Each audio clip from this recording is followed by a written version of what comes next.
Welcome back to day 8 of the Computer Building Extravaganza. In today's episode, we'll be looking at another awesome wavetable card from Serdako, this one being the Dreamblaster X2GS. Basically the big brother of the S2.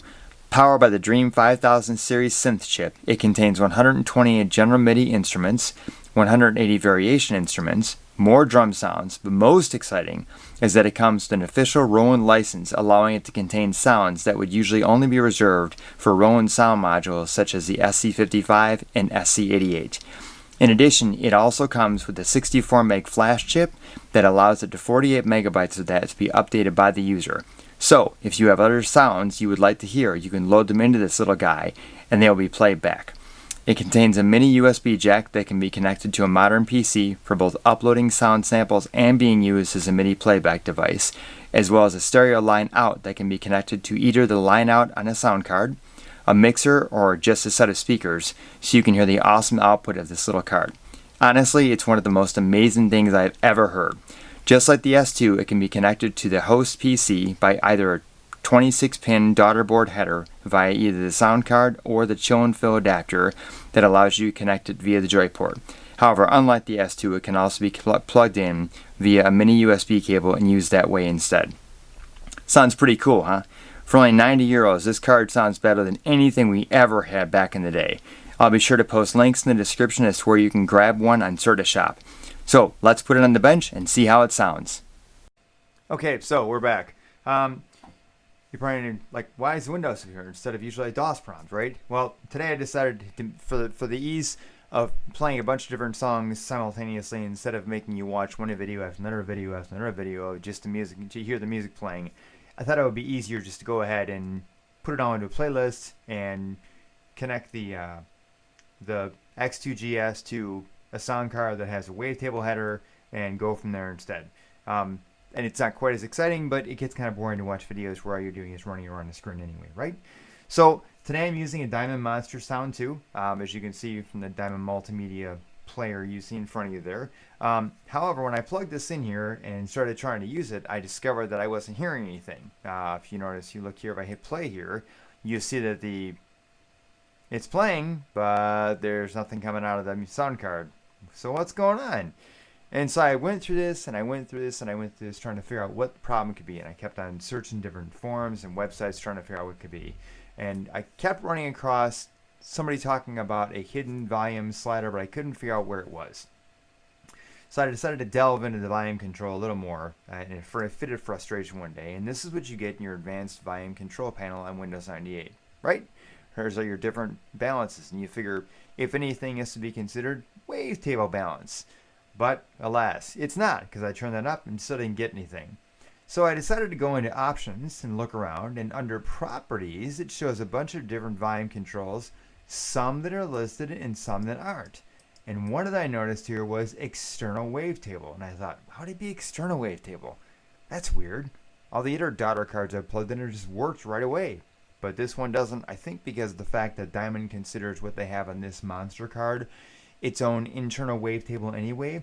So if we're going to use a wavetable that's connected to it aside from their built-in wavetable, you have to choose this. Now this is unique to Windows 98, so I'm not sure what tells Windows 98 when to use this and when not to use it. When I check this and then hit OK, magically the external wavetable balance and control appears. And miraculously, look at that, it's muted.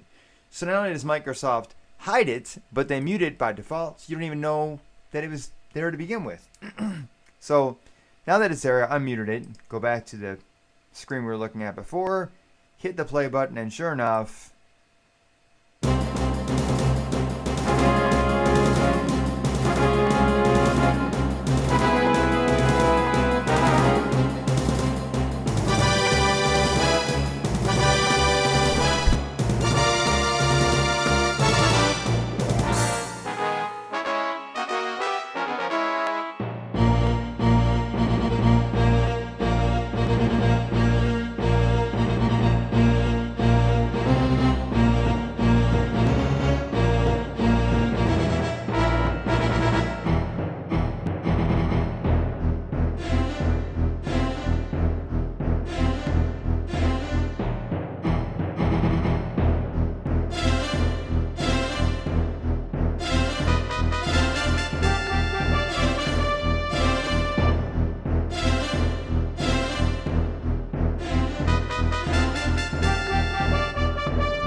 Not bad. I had to say not bad. Although you can upload different sound font banks to this the X2GS, you should know that all the music being played right now is through the actual the GS portion, the Roland GS portion of the card. So the default sound bank that gets loaded is the Roland licensed sound bank. So everything you'll be hearing from here on out will be everything coming from the Roland portion of the daughter card. One of the reasons it's probably going to sound so good. So I've picked a bunch of different ones. Unfortunately, this media player is kind of stupid and you can't just create a playlist, so I've got to kind of go through and find the ones I wanted to show you and then have play it at that instead. So here's number 2.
On to song number 3.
Okay, and last but not least, no Dreamblaster module would be complete in a demonstration without listening to a song all of us have heard probably 1,000 times in Windows, and that's good old Canyon.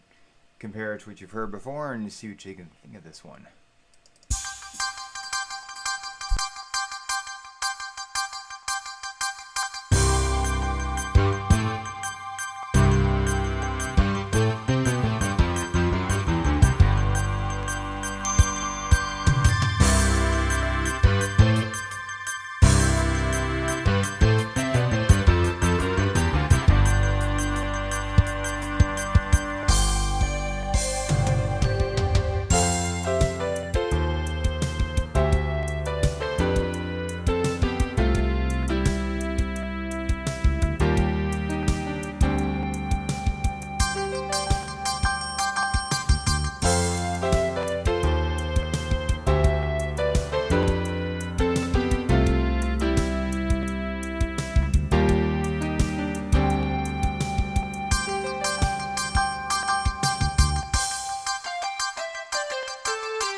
Well, that's it. I hope you enjoyed all the recordings. This is actually a pretty nice little song card. As I said in the video, all the recordings you were hearing actually were from the X2GS, the actual GS portion, the Rowan GS portion of the card. This thing's supposed to have multiple different sound banks, but I didn't have a a mini USB cable to connect to it to change the sound bank. So maybe I'll do another video later with the same car using different sound banks to see what kind of sounds it can produce. But overall, this is a pretty nice card, considering the fact that you do get that Rowan sound. It sounds very similar to, say, like an SC55 or even an SC88. And although Surdako does have a new card out, he just released a couple days ago, and it's called the X16. He has an X16 and an X16GS model. The GS is about 10 euros more, but they're both pretty nice cards. A little more expensive than this one. I think the X16GS is going for about 145 euros. But if you don't have an X2GS, you don't have any GS things that Surdako's done, I would highly recommend getting your hands on an X16GS, because that's the new big thing, and that car is probably gonna be 10 times better than this thing is right here, which I think is pretty capable for a less than 100-hour daughter board. So if you have any questions, please feel free to reach out to me on the channel, and if not, please subscribe, give me a thumbs up, and we'll see you again in the next one. Thanks.